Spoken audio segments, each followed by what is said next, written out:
오늘 하나님께서 우리에게 주신 말씀 예레미야 29장 15절에서 23절까지의 말씀입니다. 저와 여러분이 한 절씩 교독하시겠습니다. 제가 먼저 읽습니다. 이는 너희가 여호와께서 바벨론에서 우리를 위해 예언자들을 일으키셨다고 말했기 때문이다.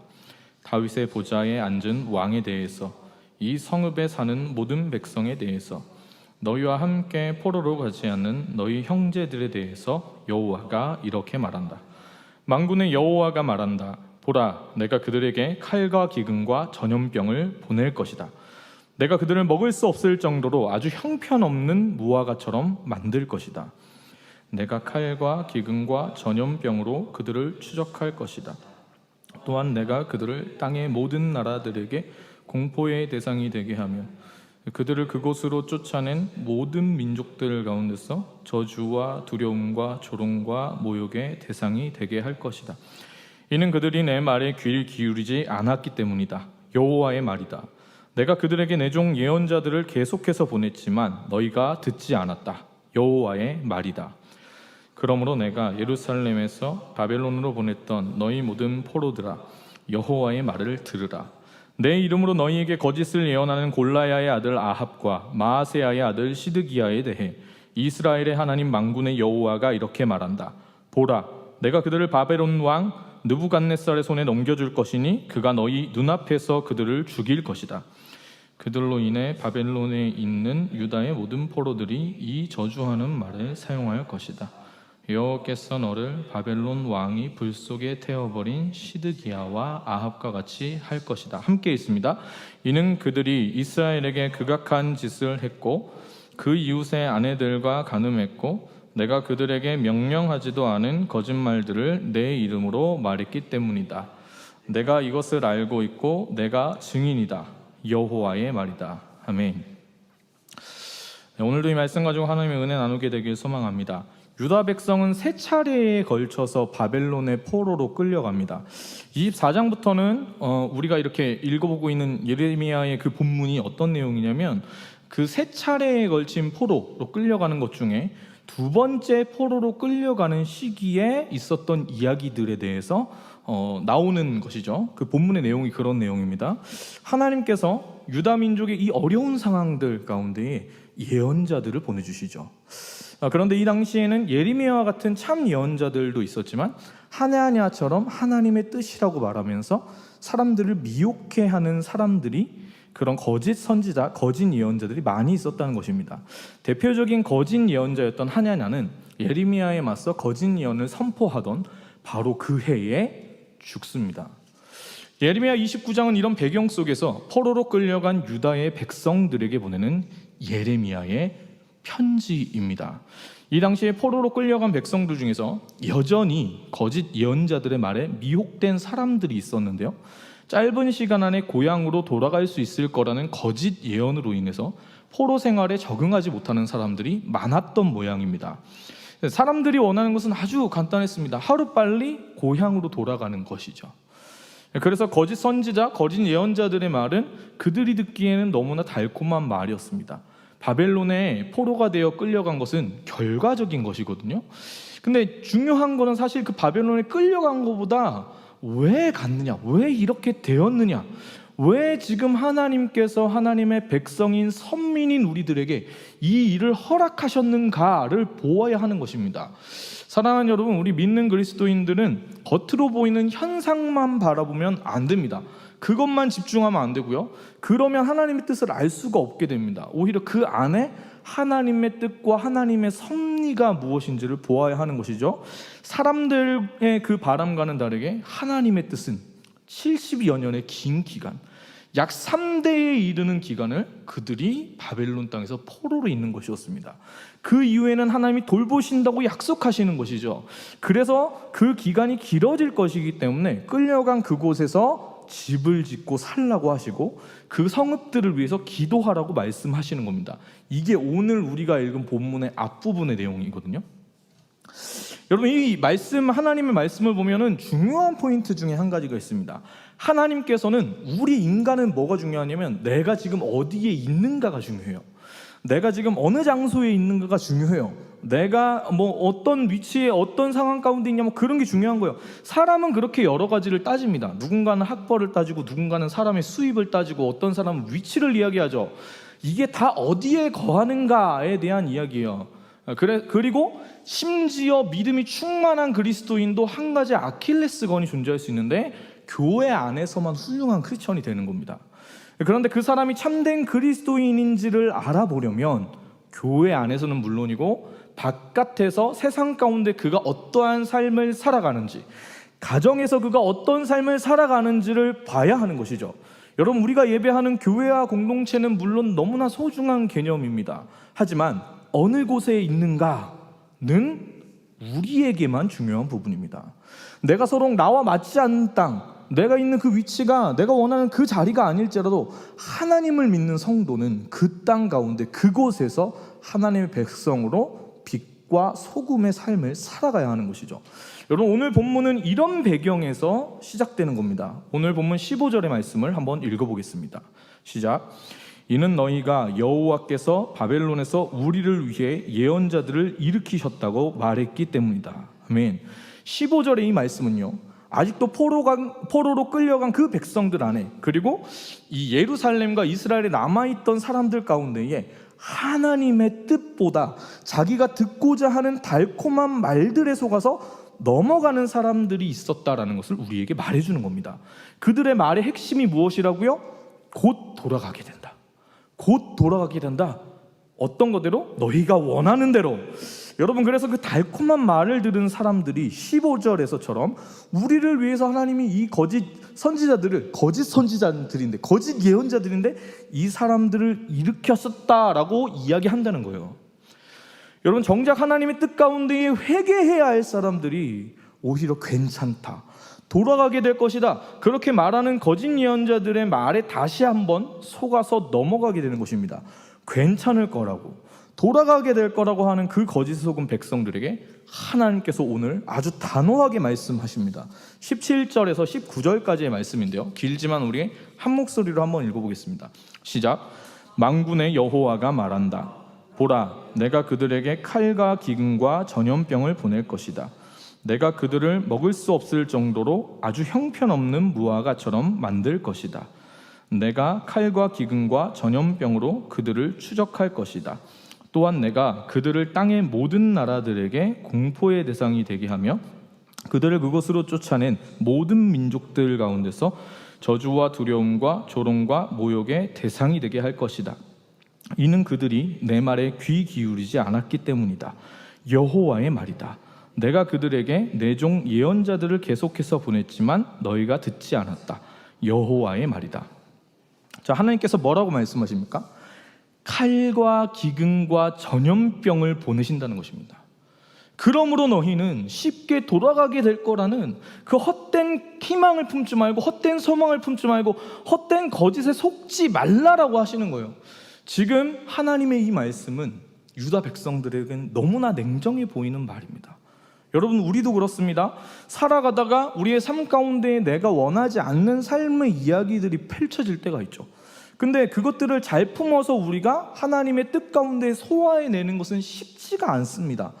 때로는 우리가 그런 상황들이 끝도 없이 펼쳐질 때가 있어요. 아무리 기도해도 해결되지 않고, 내가 볼 때 아무리 봐도 내가 맞는 것 같은데, 뭐 그런 순간이 있죠. 예를 들어서 내가 이 집에서 하나님을 믿게 됐는데 우리 부모님이 계속 교회를 나가지 않는 거예요. 그러면 이 가운데 하나님의 뜻은 명확하잖아요. 우리 어머니 아버지가 나오는 거예요. 그 여기에 포인트는 뭐냐면 언제 오느냐는 건데, 나는 빨리 와야 되겠다는 거예요. 근데 그게 끝이 나지 않을 것 같은 그런 상황이 되면 우리는 뭐만 보이냐면, 하나님 정말 너무 냉정하시다. 하나님 왜 이렇게 냉정하십니까? 왜 나한테 이렇게 하십니까? 왜 나한테 칼과 기근과 전염병을 보내십니까? 라고 이야기해요. 하나님께서 우리에게 그 음성 들려주실 때 우리가 딱 그것만 보는 거예요. 칼과 기근과 전염병. 근데 중요한 게 뭐냐면, 왜 지금 이 말씀을 하시는가가 중요하다는 거예요. 왜 이렇게 얘기하시는지. 여러분, 유다 백성들이 바벨론 땅 가운데 포로가 된 그 일의 원인은요, 19절에서 이야기하는 것처럼 하나님께 원인이 있는 게 아니고 유다 백성들이 하나님의 말씀에 귀를 기울이지 않았기 때문입니다. 하나님의 참된 예언자들의 말을 듣지 않고 자기들이 듣고 싶은 대로 듣고 살고 싶은 대로 살았기 때문이에요. 여러분, 그런데 사람이 악하거든요. 사람이 악해요. 자기들이 한 짓은 생각을 안 하는 거예요. 여러분, 삶을 살아가다가 우리 주변에 여러 가지 일들이 있으면 우리가 그 주변을 좀 돌아보고 그 주변에 있는 일들이 자기의 현재의 모습이 어떤 상태인지를 알려주는 거예요. 그걸 분별하고 그 모습 붙들고 하나님께 나아가야 되거든요. 이거를 전문적인 용어로 뭐라 그러면 자기 비판적 사고라 그래요. 내가 어떤 부분에 개선의 여지가 있고 뭘 잘못했는지를 아는 거죠. 근데 미성숙한 사람은요, 늘 남 탓을 하는 거예요. 그런데 그러면 그 상황을 해결 못합니다. 그리고 또한 그 사람이 성숙하지 못한 그 상태에서 계속 살아가는 거죠. 제일 큰 문제는 미성숙한 그 성품, 그 어떤 상태 때문에 이 사람이 겉으로 보이는 것에만 현혹되고 하나님의 마음을 못 본다는 데 큰 문제가 있어요. 하나님은 오늘 왜 유다 백성에게 그렇게 말씀하십니까? 그것은 이 유다 백성의 잘못된 체질이 바뀌어야 하기 때문입니다. 그들은 이미 열매 맺지 못하고 형편없이 터진 무화과 같은 상태인 거예요. 이미 먹을 수 없을 만큼 뭉개져서 악취가 나는 소망이 없는 상태였던 거죠. 그런 유다 백성이 살 수 있는 유일한 길이 있는데 하나님 앞에 돌아와서 주님의 말씀 가운데 순종하는 삶을 회복하는 것입니다. 오직 그 한 가지밖에 없어요. 고집이 새심줄 같아서 하나님의 말씀은 들으려고도 안 하고, 그리고 자기 마음대로 자기 뜻대로 살려고 하는 그 체질을 바꿔야 하는 것이죠. 사랑하는 여러분, 오늘 한국교회와 우리의 상황이 오늘 본문의 이 유다의 백성들과 정확하게 일치합니다. 사실 요 근래에 말씀을 전하면서 제가 마음이 너무나 힘듭니다. 제 새벽 예배라고 해서 이 새벽 예배 말씀을 대충 준비하지 않습니다. 거의 매번마다 날마다 나를 세면서 준비해요. 그러면서 하나님의 음성만 제발 들려지게 해주세요. 내 뜻 말고, 하나님, 내가 무슨 선지자도 아니고 예레미야도 아닌데 내가 괜히 총대 매가지고 나는 참된 선지자 뭐 이렇게 그런 거 바라지 않으니까 주님 제발 좀 그냥 하나님 원하시는 대로. 지금 얼마나 좋은 메시지들이 많습니까? 이 코로나 가운데 여러분 버티셔야 됩니다, 하나님께서 함께, 뭐 이런 메시지 얼마나 전하고 싶겠습니까? 근데 본문이 예레미야예요. 아니, 지난번에 했던 내용도 그렇고 지지난번에 했던 내용도 그렇고 지지난번에 했던 내용도 그래요. 저는 예레미야의 그 마음을 그대로 느낍니다. 내가 거짓 선지자가 아니라면 지금 이 말씀 전해야 되는구나. 너무 힘들어요. 너무 힘들어요. 오늘 한국교회 우리의 상황이 오늘 본문의 이 유다 백성의 상황과 정확하게 일치해요. 여러분, 오늘도 우리는 이 코로나 바이러스의 종식을 위해서 기도하고 중보할 겁니다. 빨리 끝나길 너무나 간절하게 소망하지만 여러분, 이 코로나 바이러스 안 끝나고 오랜 시간 더 계속될 수도 있을 것만 같아요. 중요한 것은요, 우리는 이 바이러스가 계속되냐 안 되냐, 빨리 끝나냐 마냐 이거에 집중하지만 그게 중요한 게 아니에요. 먹을 수 없을 정도로 터져버린 무화과 열매 같은 그 우리가 하나님을 섬긴다고 하면서도 늘 하나님 말씀에 불순종하는 이 우리의 체질을 회개하고 돌이켜서 바꾸어야 한다는 게 중요한 겁니다. 여러분, 생각해 보세요. 한국교회의 위기라는 말이 코로나 때문에 생겨났습니까? 아니요. 한국교회의 위기라는 것은 이미 코로나 이전에 어마어마하게 나왔던 그 이야기들과 사건들과 상황인 거예요. 그리고 나서 코로나가 터졌죠. 지금 여러분 상황이 어떤지 아십니까? 분당 우리 교회 이찬수 목사님이 지난 주일인가쯤에 지난 설교에서 그런 이야기를 합니다. 교회에 나가는 게 창피하다고 우리 아이들이 이야기를 했다. 저는요, 지금 이 상황 속에서도 각자 자기가 가진 생각들을 버리지 못하고 이념 문제, 정치 문제로 갈라져서 싸우는 교회가 정말 너무너무나도 창피합니다. 부끄럽습니다. 근데 우리 다음 세대의 아이들이 이 이찬수 목사님 설교를 제가 접하고 나서 그 아이들이 부끄럽도록 느끼게 만드는 그 상황을 맞는 것이 제가 너무나 미안합니다. 더불어 이 상황 속에서도 목사님, 그렇게 교회 나가는 게 창피하지만 그럼에도 불구하고 나는 신앙을 지킬 거예요. 목사님, 나는 그럼에도 불구하고 예수님 잘 믿을 거예요. 나 주님 진짜 참된 제자로 살아갈 거예요 라고 말하는 그 아이들을 그렇게 가르치지 못한 게 제 안에 너무나 미안해요. 마음속에서 열불이 납니다. 여러분, 세상 사람들 다 떠나도 나는 예수님 그래도 안 떠나요 라고 말하는 그런 순수한 다음 세대의 믿음의 세대, 그 아이들을 못 길러낸 것이 저는 하나님 앞에 너무나 부끄럽습니다. 지금 내가 어디 있는가? 지금 상황이 어떠한가? 지금 코로나가 얼마나 오래 갈 것인가? 중요하지만 따지고 보면 정말 본질적인 문제는 아닙니다. 너무나 중요하고 너무나 본질적인 문제는 단 한 가지, 오히려 이 코로나 바이러스의 이 어두운 상황 속에 정말로 질문해야 할 것은 지금 나는 하나님 앞에서 온전히 서 있는가? 나는 지금 살아계신 하나님의 사람으로 살아가고 있는가라는 것입니다. 너무나 죄송한 말씀이지만 교회 안에서 여러분 자기 모습이 얼마나 추한지 모르고 살아가는 사람이 제가 볼 땐 교회 안에서 제일 많습니다. 은혜의 공동체라고 말하면서 자기가 잘못한 것은 바라보지도 않고 교회 공동체를 향해서 자신이 잘못했음에도 불구하고 이건 교회가 무조건 용서해야 되는 거 아니야? 라고 말하는 사람이 교회 안에 얼마나 많은지 아십니까? 은혜의 공동체니까 용서해야 된다는 거예요. 그리고 따져요. 왜 용서하지 못하냐? 교회가 이러면 되냐? 그게 말입니까? 여러분, 잘못은 누구나 할 수 있어요. 근데 여러분, 우리가 하나님 앞에 다 죄인이거든요. 어떤 마음을 가져야 하는가가 너무 중요한데, 은혜는 내가 죄인이라는 그 마음이 있을 때에 예수님 없이 나는 정말 아무런 소망이 없구나, 그런 마음을 품었을 때 우리 가운데 임하는 겁니다.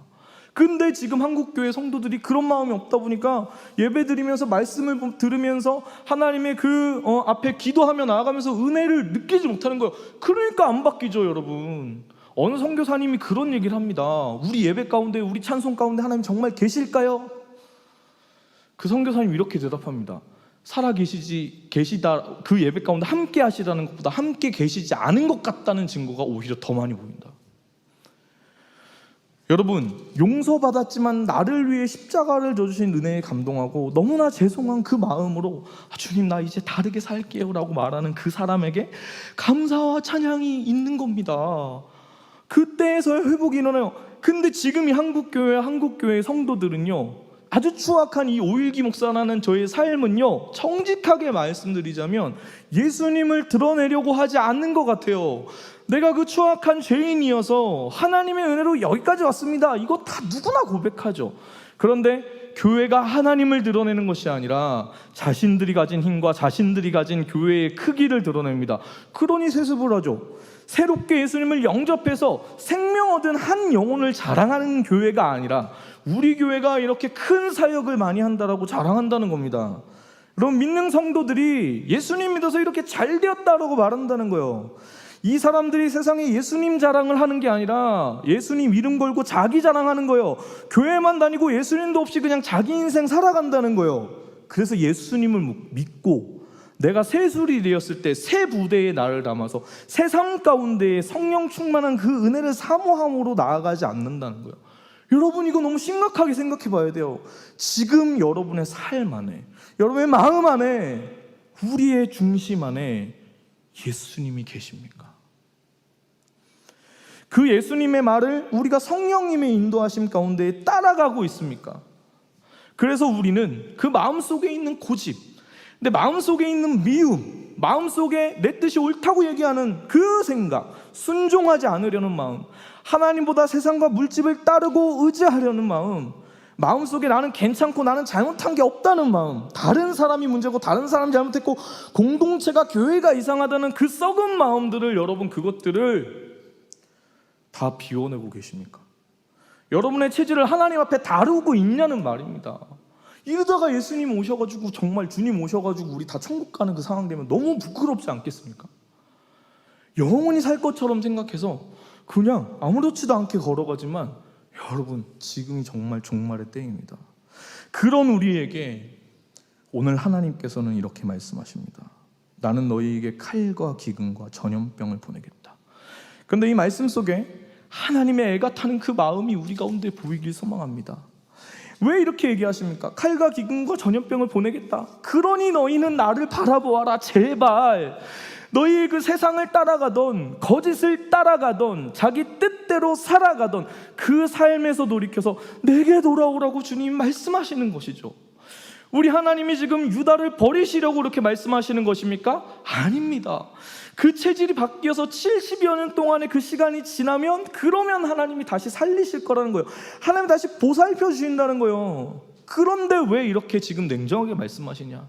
하나님이 유일한 소망이신데 이대로 가면 유다 백성이 하나님을 떠나 엉망진창으로 살게 되기 때문에 그렇게 살다가 유다 백성 다 망하고 죽게 되니까 지금 주님이 어쩔 수 없이 말씀하시는 거예요. 사랑하는 여러분, 세상에 어떤 부모가 자기 자녀 죽고 망하는 길 걸어가는 걸 그냥 두 눈 시퍼렇게 뜨고 두고만 보겠습니까? 세상에 어떤 부모가 자기 자녀를 위해 말하는 그 말을 아무 생각 없이 그냥 막 내뱉기만 하겠어요?